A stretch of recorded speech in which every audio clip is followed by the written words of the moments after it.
اللہ والو عصر کے وقت کوفیوں کے چند لٹیرے شمر کی مائیت میں آگے بڑھے، تمام اہل بیت کو ایک خیمے میں جمع کر کے باقی خیموں کو آگ لگا دی۔ آگ کے شعلے بلند ہوا میں ہو رہے تھے اور آل رسول کے دل ڈوب رہے تھے۔ شیطان کے ساتھی مال غنیمت اکٹھا کر رہے تھے۔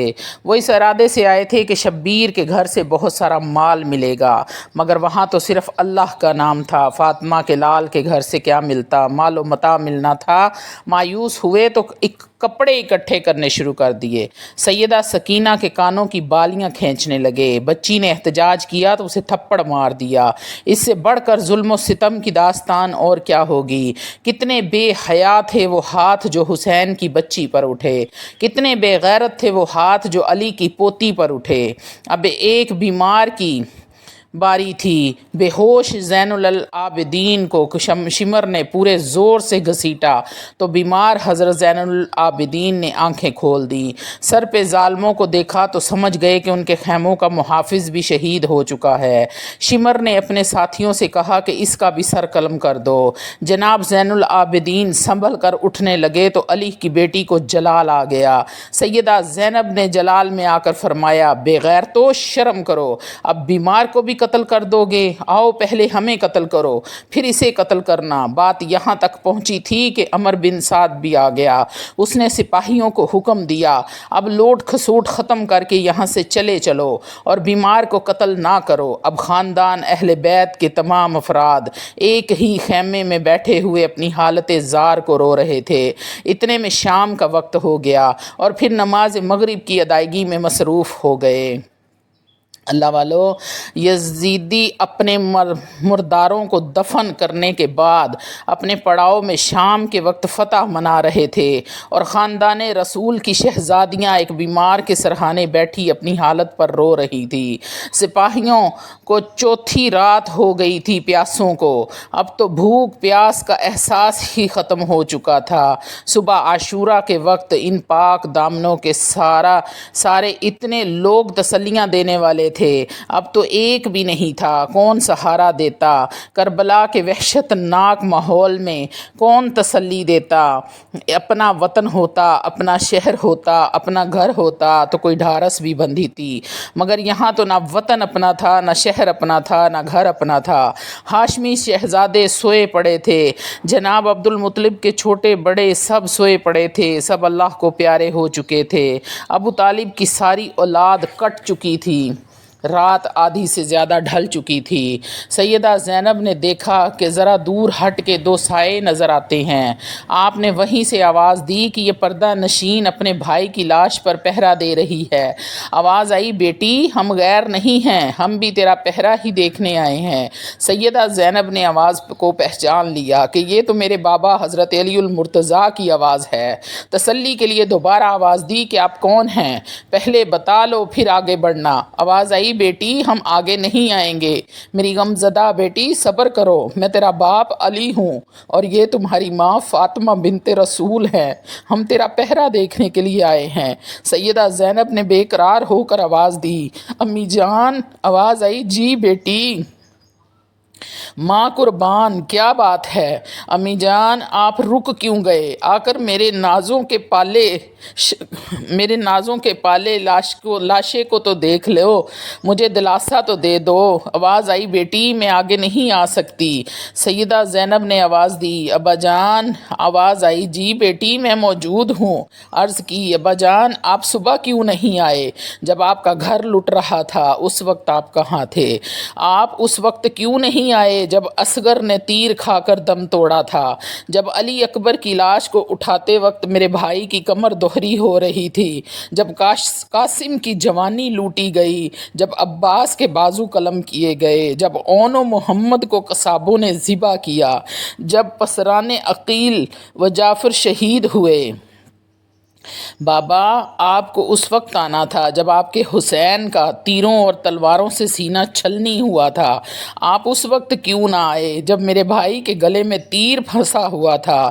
میرے بابا میں تو اس وقت بھی آپ کو دہائی دیتی رہی، المدد ابا جان پکارتی رہی۔ دوسری طرف سے آواز آئی، بیٹی اس وقت بھی ہم آئے تھے، تمہاری امی بھی ساتھ تھیں، تمہارے نانا بھی ساتھ تھے، ہم نے تمہارا پورا امتحان اپنی آنکھوں سے دیکھا۔ تمہارے نانا شہیدوں کے خون کو بوتل میں جمع کر رہے تھے، گھوڑوں کی ٹاپوں سے اڑنے والی دھول سے تمہارے نانا کی زلفیں اٹ گئی تھیں، ہم نے سب اپنی آنکھوں سے دیکھا۔ میرے فرزند حسین نے ویسا ہی امتحان دیا جیسے ان کے نانا حضور کی خواہش تھی۔ اے بیٹی تم نے بھی اپنا حق پورا ادا کیا ہے، تم سب نے مجھے اور بنت رسول کو اللہ رب العزت کے سامنے سرخرو کر دیا۔ تمہاری امی تمہاری قربانیوں سے پوری طرح مطمئن ہے، تمہارا بھائی بھتیجے ہمارے پاس پہنچ چکے ہیں اور جنت میں آرام فرما رہے ہیں۔ اے میری لخت جگر ابھی تمہارے صبر کا امتحان باقی ہے، تم بنت رسول کے دودھ کی لاج رکھو گی، صابر شاکر بن کر رہنا، اللہ صبر کرنے والوں کے ساتھ ہے، خدا حافظ۔ پھر آواز آنا بند ہو گئی۔ سیدہ زینب کے دل کو کافی اطمینان ہوا اور پھر باقی رات بھی گزر گئی۔ اللہ والو جب صبح ہوئی تو فوج یزید نے اہل بیت مصطفیٰ کو پابند سلاسل کر لیا۔ آپ ایک بیمار کو باوجود ان کی نقاہت، کمزوری اور شدت بخار کے زنجیریں پہنا دی گئیں۔ اسیران رسول جب شہیدوں کے لاشوں کے قریب سے گزرے تو ان کی رخصتی کا منظر دیکھ کر زمین و آسمان لرز کر رہ گئے۔ سیدہ زینب نے مدینہ منورہ کی طرف رخ کر کے اس طرح فریاد کی کہ سننے والوں کے سینے چاک ہو گئے، ہر آنکھ اشکبار تھی، ہر دعا فرمائی جا رہی تھی، اے اللہ ہماری قربانی کو قبول فرما۔ اسی دوران سیدہ شہداء امام علی مقام کی لاڈلی سیدہ شہزادی سیدہ سکینہ جو 7 سال کی تھی، وہ اپنے شفیق باپ کے جسد اطہر کے ساتھ جا کر لپٹ گئی۔ سیدہ کو جب کافی دیر ہو گئی کہ وہ اپنے باپ کی لاش مطہرہ سے لپٹی ہوئی ہیں اور کسی طرح جدا نہیں ہو رہی، تو بلا آخر زبردستی سیدہ سکینہ کو ایک باپ کی لاش سے جدا کیا گیا۔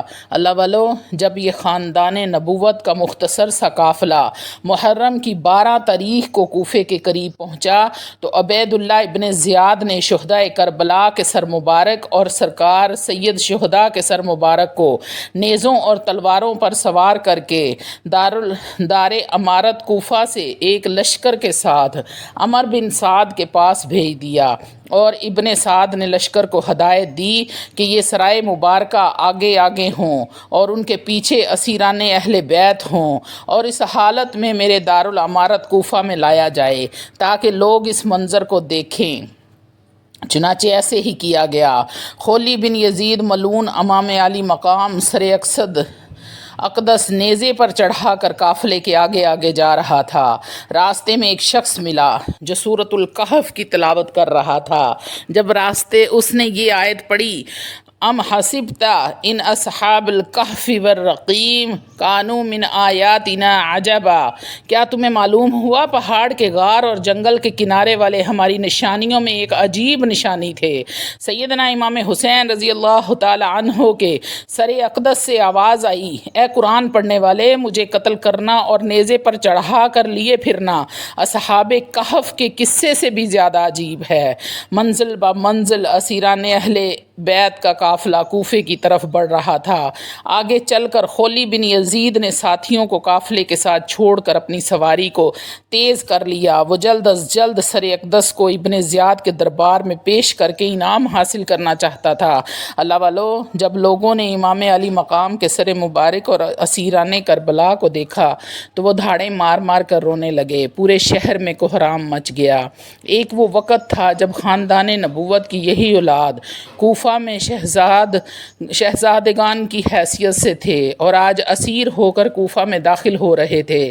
جب سیدات اور طاہرات کا یہ قافلہ شہر میں داخل ہوا تو بازاروں، دکانوں اور گھروں کی چھتوں پر مرد، عورتیں اور بچے آل نبی کا یہ منظر دیکھنے کے لیے جمع تھے۔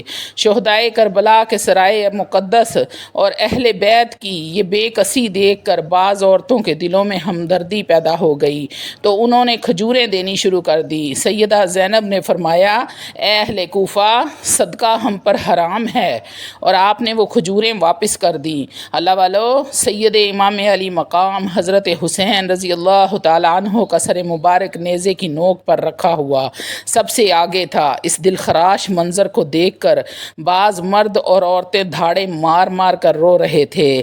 اس وقت امام علی مقام کا سر مبارک چمک رہا تھا اور تمام خلقت سے زیادہ جو حضور صلی اللہ علیہ وسلم کے مشابہ چہرہ تھا، وہ چہرہ انور مہتاب کی طرح روشن تھا، اور ہوا داڑھی مبارک کو دائیں بائیں حرکت دے رہی تھی۔ جب لوگوں کا ہجوم ہر طرف جمع ہو گیا تو آل رسول کی سید زادیاں اس حال میں کوفے کے بازار سے گزر رہی تھی۔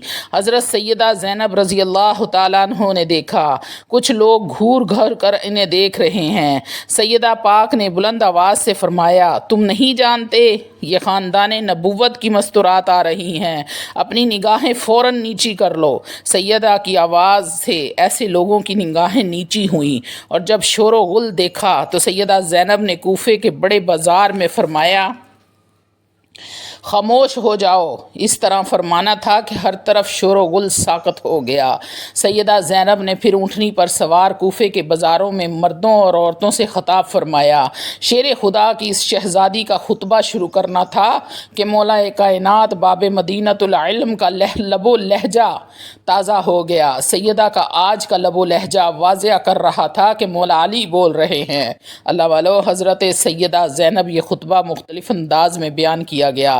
یہ خطبہ شجاعت اور فصاحت و بلاغت سن کر لوگ حیرت میں پڑ گئے اور دشمنوں کو بھی اس کا اقرار کرنا پڑا۔ جب سیدہ پاک نے خطبہ ختم فرمایا تو دیکھا کہ بزرگ رو رہے ہیں، ہاتھ آسمان کی طرف بلند تھے اور داڑھی آنسوؤں سے تر تھی۔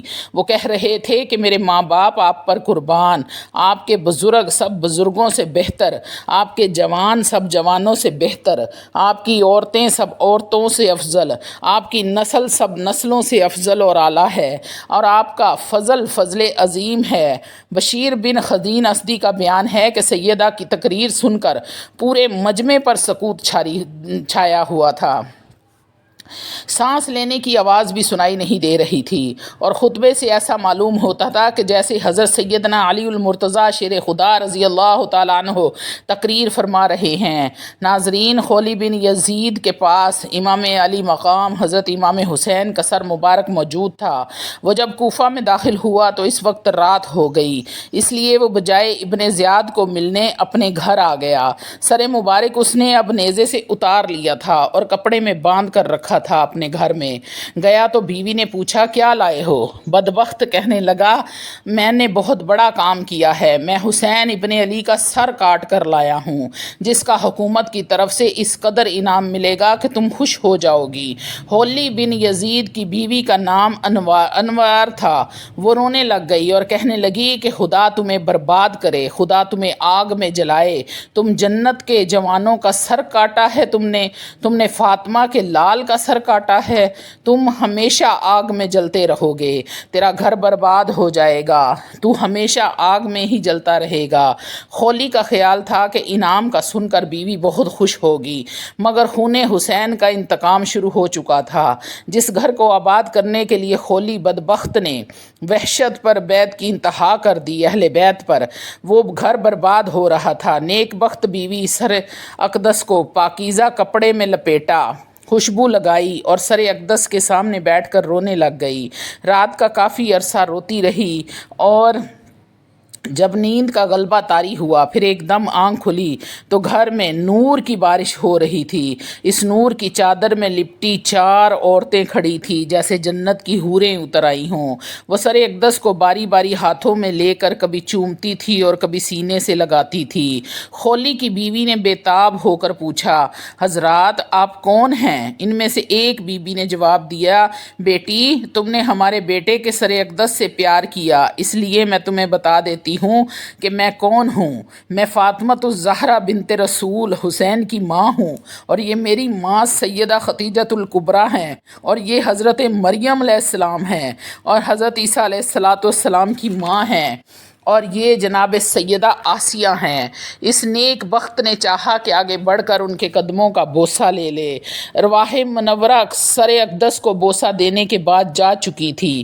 ساری رات نور اسی طرح پھیلا رہا اور خوشبوئیں اسی طرح مہکتی رہیں۔ صبح ہوئی تو خولی کی بیوی نے برقع اوڑھا اور دروازے سے باہر نکل گئی۔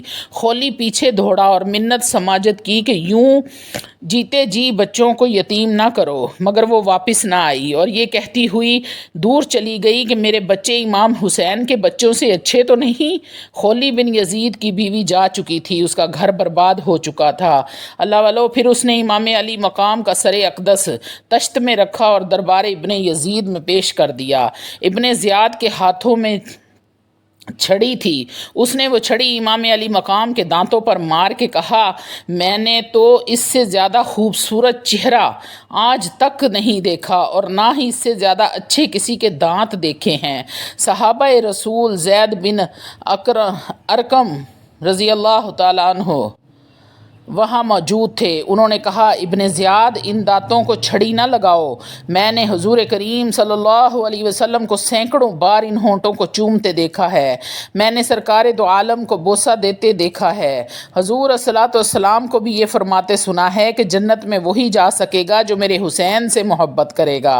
ابن زیاد نے یہ سنا تو چلا اٹھا، غصے میں آ کر کہنے لگا، اے بڈھے اگر تو سٹھیا گیا نہ ہوتا تو میں تجھے قتل کروا دیتا۔ حضرت زید بن ارقم رضی اللہ تعالیٰ عنہ یہ سن کر کھڑے ہوئے اور جاتے ہوئے کہہ رہے تھے، اے لوگو آج سے تم غلام ہو، تم نے فاطمہ کے لال کو قتل کر دیا اور مرجانہ کے بیٹے کو حاکم بنا دیا۔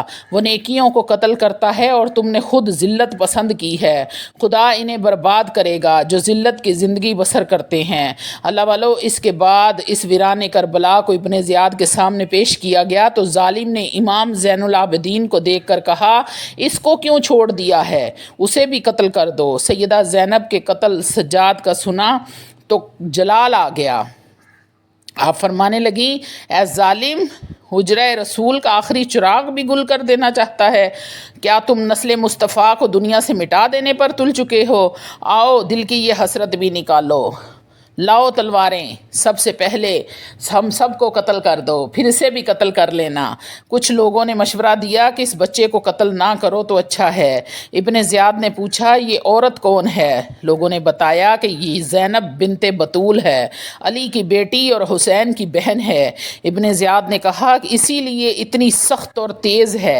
ابن زیاد ملعون کی بے حیا زبان پر آل مصطفیٰ کی شان میں گستاخی کے لفظ آئے تو جناب سجاد نے فرمایا، پھوپھی جان میں اس سے بات کرتا ہوں، اور پھر امام زین العابدین نے فرمایا، میں بیمار ہوں مگر علی کا پوتا ہوں، حسین علیہ السلام کا بیٹا ہوں، تو مجھے جلا دو، تم مجھے جلادوں سے قتل نہیں کروا سکتے، تمہیں میرا مقابلہ کرنا پڑے گا، میرے ہاتھ سے تلوار چھین کر تجھ پر واد کر دوں گا۔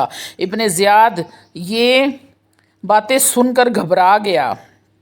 سیدہ زینب کو مخاطب کر کے بولا، تم قیدی بھی ہو اور تمہارا لباس بھی فقیروں جیسا ہے، تعریف اس خدا کی جس نے تم لوگوں کو رسوائی سے ہلاک اور ذلیل و رسوا کیا اور تمہارے نام کو بھٹا لگا دیا۔ سیدہ زینب نے فرمایا، ہزاروں حمد و ثنا اور تعریفیں اس خدا کی جس نے ہمیں رسول اللہ کی نسبت بخشی اور ہمیں پاک کیا۔ تو غلط کہتا ہے، رسوائی اور ذلت و خواری فاسقوں کو ملتی ہے اور بھٹا فاجروں کے نام کا لگتا ہے، ہمارے حق میں تو آیت مطہرہ اتری ہیں۔ ابن زیاد نے کہا کیا تم نے نہیں دیکھا کہ خدا نے تمہارے ساتھ کیا سلوک کیا ہے؟ سیدہ زینب نے فرمایا ان باتوں کا پتہ خدا کے حضور میں پہنچ کر چلے گا۔ میرے بھائی نے شہادت کے منصب پر فائز ہونا تھا، وہ ہو گیا۔ تم لوگوں کو قتل اہل بیت بن کر خدا کے سامنے ذلیل و خوار ہونا پڑے گا، سو تم تیار رہو۔ ابن زیاد غضبناک ہوا تو اس کے ساتھی نے اس کا غصہ ٹھنڈا کیا کہ عورتوں کی بات کا غصہ نہیں کرنا۔ کچھ دیر بعد ابن زیاد پھر بولا خدا نے تیرے باغی اور سرکش بھائی اور اہل بیت کے نافرمان باغیوں کی طرف سے میرا دل ٹھنڈا کر دیا۔ سیدہ زینب نے جب یہ سنا تو آپ بے اختیار ہو کر رونے لگیں۔ آپ نے فرمایا خدا کی قسم تو نے واقعہ ہی ہمارے سردار کو قتل کیا ہے، ہمارے خاندان کو مٹایا ہے، ہماری شاخوں کو کاٹ دیا ہے، ہماری جڑوں کو کاٹ دیا ہے۔ اگر اس سے ہی تیرا دل ٹھنڈا ہونا تھا تو ہو گیا۔ شیطان ابن زیاد ہنسنے لگا اور ہنس کر کہنے لگا تو نے شاعری شروع کر دی، تمہارا باپ بھی شاعر تھا مگر وہ تو بڑا بہادر اور شجاع تھا اور تم رو رہی ہو۔ ظالم یہ تو میرے دل کی آگ ہے جو آنسو بن کر بھڑک اٹھی ہے۔ اللہ والو، اس کے بعد عبید اللہ ابن زیاد نے اجلاس برخاست کرتے ہوئے کہا کہ ابن اسیران نبی کو جامعہ مسجد کوفے کے کمروں میں سے ایک کمرے میں قید رکھا جائے۔ چنانچہ ان کو ایک کمرے میں لے جا کر بند کر دیا گیا اور شہدائے کربلا کے سروں کو دوسرے کمرے میں رکھا گیا۔ اس کی وجہ یہ تھی کہ عبید اللہ زیاد اپنے ایک قاصد کے ذریعے ایک خط دے کر یزید کی طرف دے کر دمشق روانہ کر دیا۔ یہ واقعہ محرم کی 13 یا 14 تاریخ کو پیش آیا۔ ابن زیاد نے سرائے مبارک کو دمشق بھیجنے کے بارے میں لکھا اگر حکم ہو تو وہاں بھیج دیتا ہوں، اور دوسرا یہ کہ میرے پاس اہل بیت اسیر ہیں، حکم ہو تو ان کو بھی بھیج دوں۔ کوفے سے دمشق کا فاصلہ سینکڑوں میل تھا۔ محرم کی آخری تاریخوں میں یہ خط یزید کو ملا تو اس کے صالحہ مشورہ کرنے کے بعد جوابی خط اسی قاصد کے ہاتھ روانہ کیا گیا۔ یزید نے لکھا کہ سرائے مبارکہ شہدائے کربلا اور اسیر اہل بیت کو میرے پاس بھیج دیا جائے۔ پھر وہ قاصد یزید کا خط لے کر دمشق سے کوفے لایا۔ عبداللہ ابن زیاد کو 16 دن کے بعد موصول ہوا اور پھر 3 دن بعد اہل بیت نبوت کو کوفہ سے دمشق روانہ کر دیا گیا۔ اللہ والو، جب عبید اللہ ابن زیاد کے پاس دمشق سے یزید کا پیغام تحریری طور پہ آیا کہ سرائے شہداء اور اہل بیت کو اس کے پاس پہنچا دیا جائے تو ابن زیاد نے زہر بن صدقی نگرانی میں شہدائے کربلا کے سر اور اہل بیت کو اس کے ساتھ روانہ کر دیا اور اس کے ساتھ ابو وردہ بن عوف اور تقریباً 50 آدمی روانہ کیے۔ اس قافلے میں شمر بن جولشن بھی شامل تھے۔ آگے آگے یزیدی نواسہ رسول کا سر اقدس لیے جا رہا تھا، پیچھے پیچھے اسیر اہل بیت کا بڑا قافلہ جا رہا تھا۔ امام زین العابدین بالکل خاموش ہو چکے تھے، بس مسلسل آنسو برساتے جا رہے تھے۔ یزید کے نمک خوار سپاہی جب بھی کوئی پڑاؤ آتا تو امام علی مقام کے سر اقدس کو نیزے پر چڑھا کر پھراتے تھے۔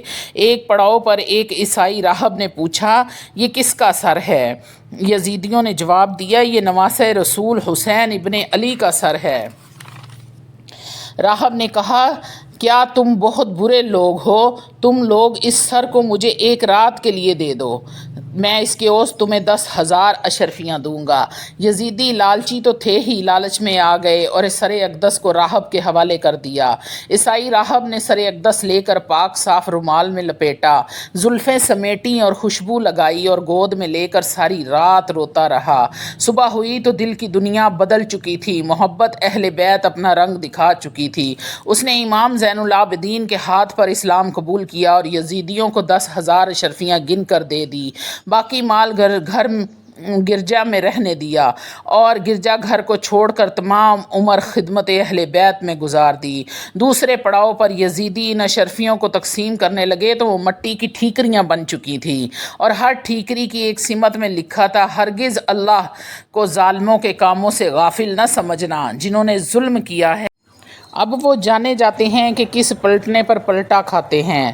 اللہ والو، جب یہ قافلہ نجران پہنچا تو ایک یحییٰ نامی یہودی ملا، اس نے سر حسین نیزے پر دیکھا تو پوچھا یہ کس کا سر ہے؟ یزیدیوں نے کہا حسین ابن علی کا۔ اس نے پوچھا کہاں سے لائے ہو؟ انہوں نے کہا کربلا میں ایسے ایسے خاندان کو قتل کر کے اب اس سر کو یزید کے دربار میں پیش کریں گے۔ یحییٰ نے سنا تو مشتعل ہو گیا، اس نے کہا تمہیں اس فخر سے واقعہ بیان کرتے ہوئے شرم آنی چاہیے، تم انتہائی بے غیرت ہو، اسلام لا کر بھی تم نے آل رسول کو شہید کر دیا، تمہارا حشر انتہائی خوفناک ہوگا۔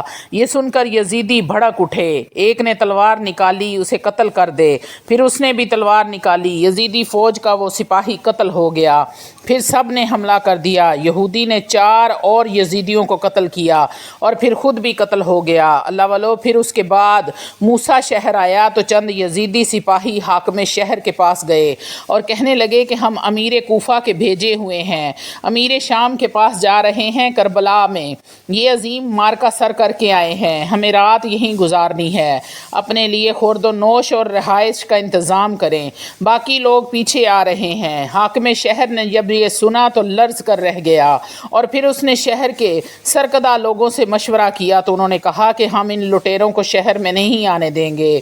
چنانچہ کچھ دور انہوں نے رات گزاری، وہاں ایک پتھر پر سر حسین کا سر رکھا، وہ پتھر سرخ ہو گیا جیسے اسے خون میں ڈبویا گیا ہو، لوگ اس پتھر کی زیارت کے لیے آج بھی دور دور سے آیا کرتے ہیں۔ پھر عبد المالک بن مروان نے اپنے دور اقتدار میں وہ پتھر وہاں سے اٹھوا دیا۔ جب دمشق سے 4 میل کے فاصلے پر رہ گئے تو اصل مقام پر اہل بیت کو ٹھہرایا گیا اور یزید کو اطلاع دی کہ وہ دمشق میں داخل ہونے سے پہلے تمام انتظامات مکمل کرے تاکہ پھر دمشق میں داخل ہوں۔ چنانچہ یزید کو جب اطلاع دی گئی تو اس نے ایک دن کا تعین کر کے تمام انتظام مکمل کر لیے اور دمشق آنے کا حکم دے دیا۔ ابو نعیم الصفہانی ابن لہجہ ابی حنبل سے روایت ہے کہ جب یہ ابن زیاد کے آدمی اور سرائے مبارکہ اور اہل بیت کے مختصر قافلے کو دمشق میں یزید کے پاس لے کر جا رہے تھے، راستے میں ایک جگہ پر حسب معمول رات کے وقت شراب پینے لگے تو اس وقت ایک ہاتھ نمودار ہوا جس میں لوہے کا ایک قلم تھا، پھر اس نے خون سے یہ شعر لکھا، بھلا وہ امت بھی قیامت کے روز ان کے جد امجد کی شفاعت کی امید رکھتی ہے جنہوں نے حسین کو شہید کیا۔ اللہ والو سب اسیران اہل بیت مقام جبرون پر پہنچے جو دمشق کے کچھ نزدیک تھا تو لشکر یزید نے ان کو یہاں ٹھہرا دیا اور یزید کو اطلاع دی گئی تو اس نے اپنے دارالامارت کو سجانے اور ڈھول باجوں کا انتظام کرنے کا حکم دیا۔ چنانچہ دار سلطنت دمشق کو سجایا گیا اور یزید کے لیے بہترین تخت بچھایا گیا اور ارد گرد بہترین کرسیاں بچھائی گئی، گویا یہ سب انتظام نواسہ رسول پر ظلم و ستم اور قتل کے بعد فتح کی خوشی میں کیا گیا۔ ہر طرف لوگوں کا ہجوم تھا۔ اس حال میں پھر یزید نے اپنے مال کی چھت پر چڑھ کر مقام جبرون کی طرف نگاہ کی، اس نے تیروں کی نوکوں پر شہداء کے سر مبارک دیکھے۔ جب سواریاں ظاہر ہوئیں اور سرائے مبارک شہدائے کربلا مقام جبرون کے ٹیلوں پر نمودار ہوئے تو کوے نے کائیں کائیں کی۔ میں نے اس سے کہا تو بول یا نہ بول، میں نے رسول سے اپنے قرضے چکا لیے ہیں۔ یہ خفیہ الفاظ تھے جو یزید نے سرائے مبارکہ کو دیکھ کر کہے تھے۔ تمام انتظامات مکمل ہونے کے بعد امام علی مقام کے سر مبارک کو ایک تشت میں اور دوسرے شہداء کے سرائے مبارکہ دوسرے تشت میں یزید کے سامنے پیش کیے گئے اور اہل بیت کو ایک کمرے میں ٹھہرایا گیا۔ پھر یزید امام علی مقام کے لب مبارک پر چھڑی رکھ کر کہا، یہ ہے حسین ابن علی۔ اس گستاخانہ حرکت کو دربار میں موجود ایک صحابی رسول نے دیکھ کر فرمایا، اے یزید پلیت، تم چھڑی سے سیدنا امام حسین کے لب مبارک کی بیعت بھی کرتے ہو؟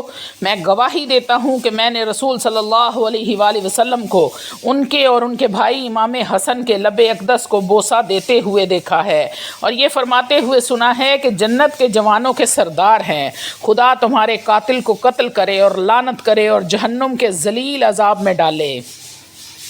یہ سننے کے بعد یزید نے صحابی رسول کو دربار سے نکلنے کو کہا اور اس کے بعد ان کو کھینچ کر باہر نکال دیا۔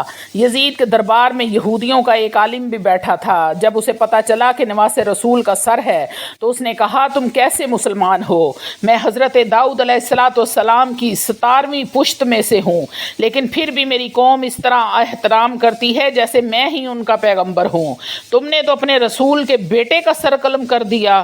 بتاؤ تو صحیح کہ تم مسلمان کہلانے کے حقدار ہو۔ ایک عیسائی بیٹھا ہوا تھا، اس نے کہا، مجھے ان کے اسلام پر حیرت ہوتی ہے۔ ہمارے گرجے میں حضرت عیسیٰ علیہ السلام کے گھوڑے کا ایک سم ہے جسے ہم خوشبو لگا کر شیشے میں سجائے رکھتے ہیں۔ ہزاروں عیسائی ہمہ وقت اس کی زیارت کے لیے جمع رہتے ہیں۔ یزید کے سامنے اسیران اہل بیت آئے تو اس نے امام زین العابدین کو مخاطب کر کے کہا، لڑکے تیرا کیا نام ہے؟ آپ نے فرمایا، عابد ابن حسین۔ یزید نے کہا، تیرے باپ نے میرا حق سلب کرنے کی کوشش کی، میری حکومت چھیننے کی کوشش کی، اس پر خدا نے جو اس کے ساتھ سلوک کیا وہ تمہارے سامنے ہے۔ جناب سجاد نے بجائے جواب دینے کے قرآن پاک کی آیت مبارکہ تلاوت کرنا شروع کر دی۔ یزید نے جب قرآنی جواب سنا تو اسے بڑا ہی ناگوار گزرا اور وہ سٹ پٹا کر رہ گیا۔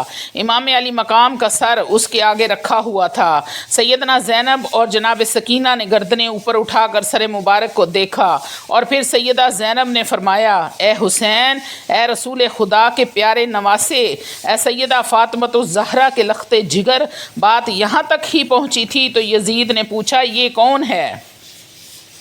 جناب سجاد نے بتایا، یہ میری پھوپھی ہیں، جناب زینب بنت علی ہیں۔ یزید نے کہا، کیا حسین یہ نہ کہتا تھا کہ میں یزید سے بہتر ہوں اور میرا باپ اس کے باپ سے بہتر ہے؟ جناب زینب نے فرمایا، ہاں میرا بھائی کا یہی فرمان تھا اور یہ بالکل درست ہے، اور میں بھی یہی کہتی ہوں کہ میرا بھائی اور میرا باپ تجھ سے اور تیرے باپ سے بہت درجے بہتر تھے۔ یزید نے کہا، تیرا نانا میرے دادا سے، تیری ماں میری ماں سے ضرور بہتر تھے، مگر تیرا باپ میرے باپ سے بہتر نہیں، ان کا فیصلہ خدا کرے گا۔ سیدہ زینب نے فرمایا، خدا کے فیصلے سے پہلے دنیا کی آنکھیں بھی فیصلہ کر رہی ہیں۔ یزید نے اور بھی بڑھ چڑھ کر باتیں کی اور پھر اپنے بڑوں کا نام لے کر شعر پڑھنے لگا۔ پھر چھڑی امام علی مقام کے لگوں پر لگا کر کہنے لگا، تو اسی منہ سے میری خلافت کا انکار کرتا تھا۔ سیدہ زینب نے فرمایا، یزید تیری خلافت کو کیسے تسلیم کر لیتے جبکہ تیری باتوں سے اب بھی کفر سے محبت اور اسلام سے دشمنی کی بو آ رہی ہے۔ اللہ والو، قافلہ اہل بیت کو چند دن وہاں رکھنے کے بعد ان کو مدینہ منورہ روانہ کر دیا گیا۔